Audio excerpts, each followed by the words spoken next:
Hello. I'd like to say, first of all, that I'm reducing the amount of time that I spend doing these podcasts. In other words, instead of ranting and raving for 25 minutes, I'll be ranting and raving for approximately 10 minutes. So I'll try not to repeat. At least I won't be able to repeat myself so much. I'd like to talk about quite a wide range of things within 10 minutes, but particularly about this UK border agency thing where they're swooping on people, checking their immigration status, see if they're illegal immigrants or not. It reminds me of the sort of terror that black people used to walk around in the 1970s. It seems like in many ways we're going back to the 1970s. So yeah, if you've got a black and brown skin or a yellow skin or maybe an olive skin as well, you might be unlucky enough to be stopped, searched, questioned, quizzled and harassed by the thugs from the border agencies. Now I say, if you see people being harassed like this, you should go over and challenge them. Why are you annoying this person? Why are you pigging them and so on? What business is it yours? Particularly if you know them by sight or if they're a neighbour or so on and they're being harassed. That's the problem with the British, isn't it? I've been urging people to come out on the streets in their millions like they have in Egypt and Brazil and so forth, but they haven't so far. They will, but they haven't. So it's now down to the individual. Let's be citizens instead of subjects. Whenever we see anybody being harassed by the police, and I see it every day, and not even the real police, but the toy police, the community police, or whatever they call themselves. I've seen kids hassled on the streets on a daily basis. Homeless people being hassled as well. Streetwalkers, so-called illegal traders, and of course now black and Asian people harassed by these border agency thing, by these pseudo cops and everything. So if you see somebody being harassed and so on, you should stand up. You should go over. Why are you harassing? Why are you stopping and searching this kid? What have they done and so on? And the powers that be do not like being challenged. But that's what we've got to do. We've got to challenge it because we're creeping into or sleepwalking into an authoritarian state. And they're passing all these laws and there's surveillance everywhere and more people are being harassed and stopped and searched and hassled at work, on the streets, everywhere. It's getting to be all pervasive and it will continue and it will get worse. Some people say, oh, well, if you haven't done anything, then you've got nothing to worry about. But this is like a Kafka situation where anybody at any time could be picked out and harassed for nothing whatsoever. And if they find out something dodgy about you, or maybe you've got a bit of drugs on you, or a bit of dope or something, then you could be arrested and harassed and get a criminal record. And that's what we've got, increasing harassment on the streets by the agencies of law and order.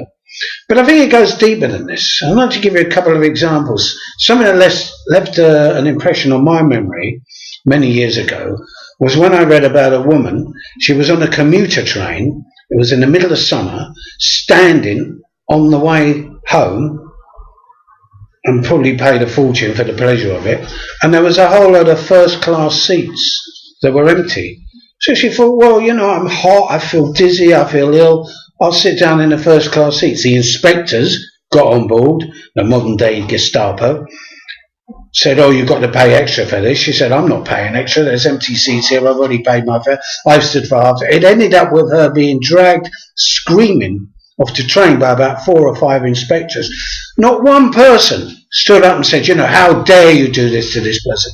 How can you do this? And so on. No, they all sat reading their evening Borises and their daily telegraphs, pretending it wasn't happening.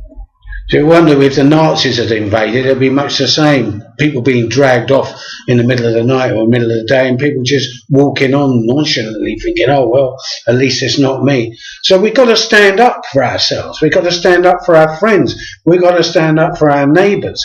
We've got to stand up for people that we don't even know if we think they're being unreasonably hassled on the streets. Another example of this, although it wasn't someone being harassed, but it's a mentality. It was up north a few weeks ago. Someone was being harassed in the job centre. Just went in, they said, I just can't stand it anymore. I can't take it. And they slit their throat. And people just sat there watching it. They didn't even rush to help the guy or even, have a riot or have any. They just sat there like a load of stuffed dummies and did nothing. If this is what this country is becoming, I think I'll emigrate to somewhere a bit more, convivial, which is just about probably everywhere else on the planet. So yeah, we've got an army of these plainclothes ticket inspectors, inland revenue. I've seen the inland revenue. It's almost like something out of a carry-on film. The people selling illegal cigarettes down Brick Lane suddenly swooped upon by a load of thugs aided by the police, and they always say when they confiscate the goods, I confiscate these goods in the name of the Queen. And if it's so ridiculous, why do we stand for this? Why do we stand for this harassment every day? If we don't get it ourselves, why do we stand of other people being harassed and so on? And it is harassment, because they're not stopping white people, are they? It's people that are less than white are being stopped and searched and harassed and asked for their immigration status. And to make things even worse, we've got a lorry going around now.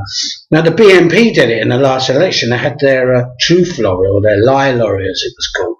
And they went around with their propaganda. I've seen it in Dagenham. But we've got the government now. I've got a little truck going around saying, if you're an illegal immigrant, you'll be arrested and sent back home. So why don't you go back home? It was probably to save the taxpayer some expense, I suppose. So look, we're creeping into an authoritarian state here. As I said, we're sleepwalking into it. Let's stand up and do something about it. And our everyday lives, harassment and so on. If you haven't got the guts to get out on the streets like they have in other countries in the world, become a human being by standing up for somebody oppressed. Because it'll be your kids that are being stopped and searched. It'll be your neighbour that's being harassed. It'll be people at your work that's being harassed. We've got to stick together. We've got to stand up for each other. We've got to get off our knees. We've got to stop grovelling. We've got to stop showing respect for authority, because authority shows absolutely no respect for us whatsoever. So that's my message here. You see, I usually take about half an hour to do it, but I've said it in just about 10 minutes or maybe even less. So there's a lesson for me as well, keep it short and sharp. Stand up, be a citizen, be a person, be a human being, and not an abject, grovelling subject. And that's all I have to say on that particular issue today.